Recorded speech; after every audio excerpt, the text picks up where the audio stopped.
Hello everyone, welcome to the Rankul classes के YouTube channel पर आपका स्वागत है।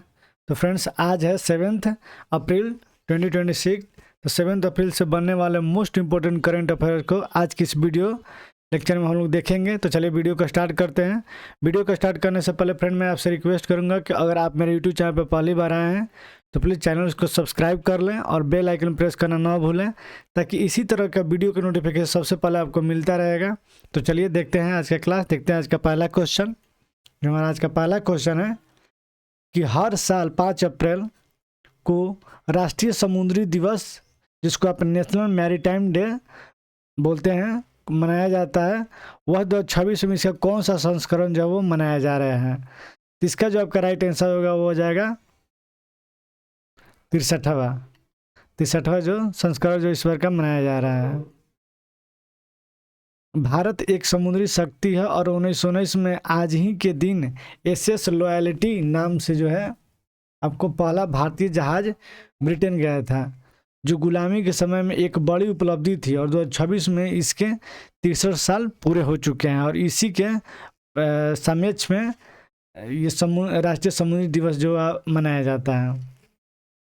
चलिए नेक्स्ट क्वेश्चन देखते हैं कि हाल ही में भारतीय सेना ने किस राज्य के पोखरण फील्ड फायरिंग रेंज में आकाश एनजी, जिसको आप न्यू जनरेशन मिसाइल प्रणाली का सफल परीक्षण किया है। तो इसका जो आपका राइट आंसर हो जाएगा वो हो जाएगा राजस्थान में है जो न्यू जनरेशन मिसाइल प्रणाली का सफल परीक्षण जो है वो किया गया है राजस्थान के पोखरण फील्ड फायरिंग रेंज में। नेक्स्ट क्वेश्चन देखते हैं, इसका देखते हैं कुछ इसके बारे में। यह मिसाइल जो हवा में बहुत तेजी से उड़ने वाला दुश्मन के लड़ाकू विमानों को भी मार गिरा सकती है और इसका परीक्षण जो है राजस्थान के पोखरण में हुआ और जहां भारत अपनी सैन्य शक्ति का परीक्षण करता है। चलिए नेक्स्ट क्वेश्चन देखते हैं। जो हमारा अगला क्वेश्चन है वह है 5 अप्रैल 2026 को जारी इंडिया इनोवेशन इंडेक्स में कौन सा राज्य जो है वो लगातार तीसरी बार पहले स्थान पर आया है। इसका जो आपका राइट आंसर जो हो जाएगा कर्नाटक को वो लगातार तीसरी बार है जो इंडिया इनोवेशन इंडेक्स में अपनी प्रथम स्थान पर अपनी जगह बनाई है। यहाँ पे देख सकते हैं कि यह सूचकांक जो है ये नीति आयोग द्वारा जारी किया जाता है। किसके द्वारा? नीति आयोग द्वारा। और कर्नाटक बेंगलुरु में सबसे ज़्यादा टेक कंपनी और रिसर्च सेंटर है, इसलिए वो नए आइडिया और तकनीक के मामले में जो है नंबर 1 पर रैंकिंग उसकी हुई है। फिर नेक्स्ट क्वेश्चन देखते हैं कि हाल ही में राष्ट्रीय डोपिंग रोधी एजेंसी, जिसको आप नाडा के नाम से जानते हैं, ने किस भारतीय एथलीट पर प्रतिबंध दबाव के सेवन के कारण 4 साल का प्रतिबंध लगाया गया है। इसका जो आपका राइट आंसर जो हो जाएगा मुरली श्रीशंकर पर ये 4 सालों का प्रतिबंध लगाया गया है। भारत में खिलाड़ियों को ब्लड और यूरिन टेस्ट करती है नाडा जो है, ये नाडा एक तरह की कंपनी होगी जो भारत में खिलाड़ियों को ब्लड और यूरिन टेस्ट करती है। अगर किसी खिलाड़ी के जो शरीर में है ताकत बढ़ाने वाली गलत दवाई मिलती है और उस पर बैन लगा दिया जाता है। और श्रीशंकर जो है वो भारत के बड़े लॉन्ग जंपर है जिनका बैन होना भारत के लिए बहुत बड़ा एक झटका है। नेक्स्ट क्वेश्चन देखते हैं कि केंद्र सरकार ने अमृत भारत स्टेशन योजना के तहत किस राज्य के 50 छोटे रेलवे स्टेशनों को पुनर्विकास की मंजूरी 5 अप्रैल को दी है। तो इसका जो आपका राइट आंसर हो जाएगा उत्तर प्रदेश राज्य में जो है आपको 50 छोटे रेलवे स्टेशनों का पुनर्विकास के लिए मंजूरी दी गई है। ये किसके तहत हुआ है? तो अमृत भारत स्टेशन योजना के तहत। और इसमें इस योजना का मुख्य जो लक्ष्य है कि पुराने रेलवे स्टेशनों को एयरपोर्ट जैसा आधुनिक बनाना, और इस योजना का यही लक्ष्य है। और इस भारत जो उत्तर प्रदेश में है सबसे ज़्यादा रेलवे नेटवर्क है, इसलिए वहाँ के 50 स्टेशनों को नया रूप दिया जा रहा है। नेक्स्ट क्वेश्चन देखते हैं कि हाल ही में किस भारतीय उद्योग परिसंघ, जिसको अब CII के नए अध्यक्ष के रूप में चुना गया है। तो इसका जो आपका राइट आंसर हो जाएगा वो हो जाएगा संजीव पुरी को जो है भारतीय उद्योग परिसंघ का नए अध्यक्ष के रूप में चयनित किया गया है। और ये जो है CII जो कि भारतीय उद्योग परिसंघ के भारत के बहुत बड़े व्यापारिक का एक संगठन है, जिसके अध्यक्ष जो है वो संजीव पुरी को चुना गया है। इसके अध्यक्ष जो है सरकार को सलाह देते हैं कि देश की इकोनॉमी और व्यापार को कैसे बढ़ाया जाए। संजीव पुरी जो है ITC कंपनी के प्रमुख हैं। चलिए नेक्स्ट क्वेश्चन देखते हैं। नेक्स्ट क्वेश्चन है कि भारत के पहले स्वदेशी रूप से विकसित हाइड्रोजन फ्यूल सेल बस, जिसको आप हाइड्रोजन फ्यूल सेल बस का परिचालन जो है ये किस शहर में शुरू किया गया है? इसका जो राइट आंसर हो जाएगा वो हो जाएगा फ्रेंड्स, वो हो जाएगा पुणे। पुणे में जो है वह हाइड्रोजन फ्यूल सेल बस का संचालन शुरू किया गया है। और ये आमतौर पे जैसे कि बस जो है डीजल से चलती है और धुआं छोड़ती है, लेकिन हाइड्रोजन बस से केवल पानी की भाप निकलती है और ये पूरी तरह जो है इको फ्रेंडली और भविष्य में इस ईंधन का जो है बहुत ही महत्वपूर्ण रहने वाला है। नेक्स्ट क्वेश्चन देखते हैं कि हाल ही में चर्चा में रहा काजीरंगा राष्ट्रीय उद्यान किस राज्य में स्थित है, जहां पर गज उत्सव 2026 का आयोजन जो वो किया जा रहा है? तो ये काजीरंगा राष्ट्रीय उद्यान आपको बताना है कहाँ है, तो ये जो है आपका असम में। असम में जो है काजीरंगा राष्ट्रीय उद्यान, ये आपको ज्योग्राफी में भी पढ़ने को मिलेगा। काजीरंगा नेशनल पार्क उद्यान जो है ये असम राज्य में है। गज उत्सव जो कि काजीरंगा में है, असम जो है काजीरंगा में हाथियों और एक सिंह गेंडों के लिए प्रसिद्ध है। हाथियों के रहने की जगह कम हो रही है, जिससे वो गांवों में घुस जाते हैं। गज उत्सव जो है वो लोगों के हाथियों को साथ शांति से रहने का सीख देता है। नेक्स्ट क्वेश्चन देखते हैं कि वित्तीय वर्ष 2025-26 के अंत तक भारत का कुल विदेशी मुद्रा भंडार यानी कि फॉरेन एक्सचेंज रिजर्व किस रिकॉर्ड स्तर पर पहुंच गया है? आपको बताना है कि वित्तीय वर्ष 2025-26 के अंत तक भारत के कुल विदेशी मुद्रा भंडार जो है उसका रिकॉर्ड कितना बिलियन डॉलर तक पहुंच गया है? तो इसका जो आपका राइट आंसर हो जाएगा वो हो जाएगा $710 तक पहुंच गया, $710 बिलियन।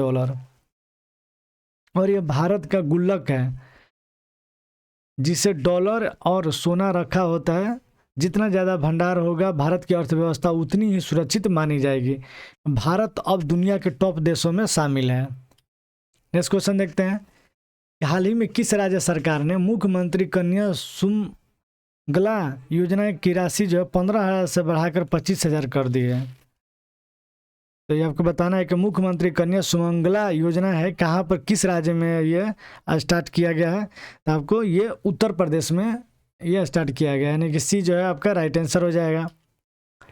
कन्या सुमंगला योजना जो है यूपी सरकार की योजना में बेटी के जन्म से लेकर उसकी पढ़ाई तक किस्तों में पैसे दिए जाते हैं और राशि को 15,000 से बढ़ाकर 25,000 करने का मकसद इसका मकसद है कि गरीब परिवारों की बेटियों को जो है बेहतर शिक्षा देना।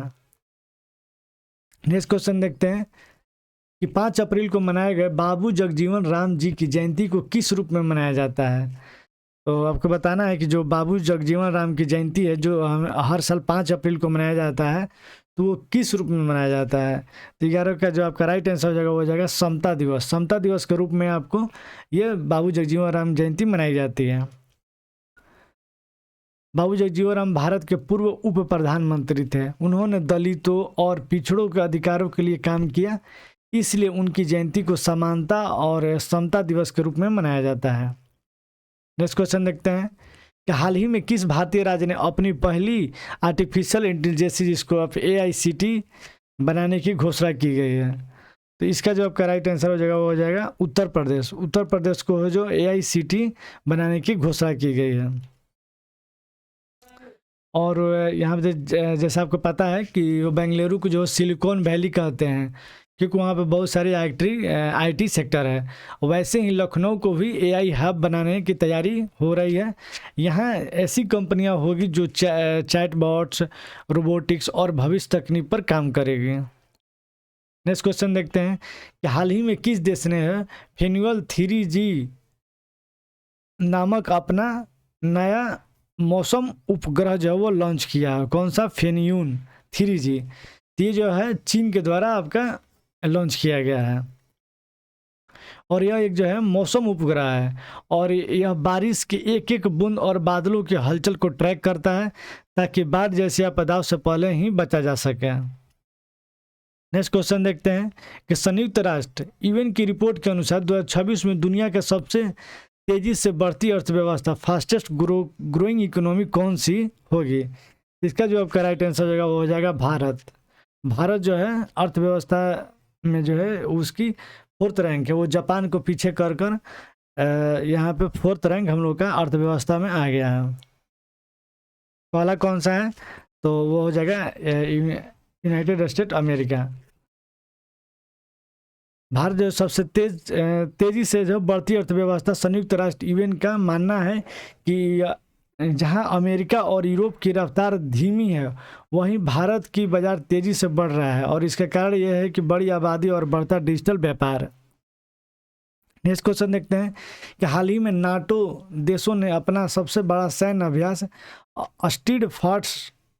स्टीड फास्ट डिफेंडर 2026 कहाँ आयोजित किया है? इसका जो आपका राइट आंसर हो जाएगा वो हो जाएगा जर्मनी। जर्मनी में है जो नाटो ने अपने देश का जो है अपना देश का जो है सबसे बड़ा सैन्य अभ्यास आयोजित किया है, जिसका नाम है stead fast defender. Stead fast defender 2026 का जो है ये एक मॉक ड्रिल और युद्धाभ्यास है, और इसमें जो नाटो के 32 से ज़्यादा जो सदस्य हैं वो प्रैक्टिस करते हैं कि अगर रूस या कोई भी देश हमला करे तो वे मिलकर कैसे जवाब देंगे। जर्मनी इसका मुख्य केंद्र बना है। नेक्स्ट क्वेश्चन देखते हैं कि हाल ही में समाचार में रहा आर्टिमस सेकेंड मिशन जो है किस अंतरिक्ष एजेंसी द्वारा जो लॉन्च किया गया है? आपको बताना है कि जो आर्टिमस मिशन जो है अभी जो फिलहाल में अभी कुछ दिन पहले ही ये लॉन्च किया गया है, तो आपको बताना है ये कहाँ की कंपनी है, एजेंसी है। तो उसका जो आपका राइट आंसर है ये नासा की एक एजेंसी है। जैसे इसरो जो है इंडिया की एजेंसी है जिसमें अंतरिक्ष से रिलेटेड जो भी काम होता है इसरो के द्वारा होता है, उसी तरह जो है नासा के द्वारा ही आर्टिमस मिशन को अंतरिक्ष में लॉन्च किया गया है, और ये अंतरिक्ष में जाएगा और वो चंद्रमा की सतह पर वो चक्कर लगाकर फिर वो धरती तक आ जाएगा, धरती पर आ जाएगा। ये आप देख सकते हैं आर्टिमस मिशन जो है 2 मिशन जो है अमेरिकी अंतरिक्ष एजेंसी नासा द्वारा लॉन्च किया जा रहा है, और 1972 के बाद चंद्रमा के लिए पहला मानव युक्त मिशन होगा, जिसमें 4 अंतरिक्ष यात्री लगभग 10 दिनों तक चंद्रमा की परिक्रमा करेंगे, और यह मिशन जो भविष्य में मानव को चंद्रमा की सतह पर उतारने की दिशा में एक महत्वपूर्ण कदम है। तो फ्रेंड्स ये रहा आपका 7 अप्रैल से बनने वाले मोस्ट इंपोर्टेंट करेंट अफेयर। तो वीडियो को शुरू से लेकर अंत तक देखिएगा। वीडियो कैसा लगा हमें कमेंट सेक्शन में ज़रूर बताइएगा। तो चलिए मिलते हैं नेक्स्ट वीडियो में, तब तक के लिए धन्यवाद। जय हिंद, जय भारत।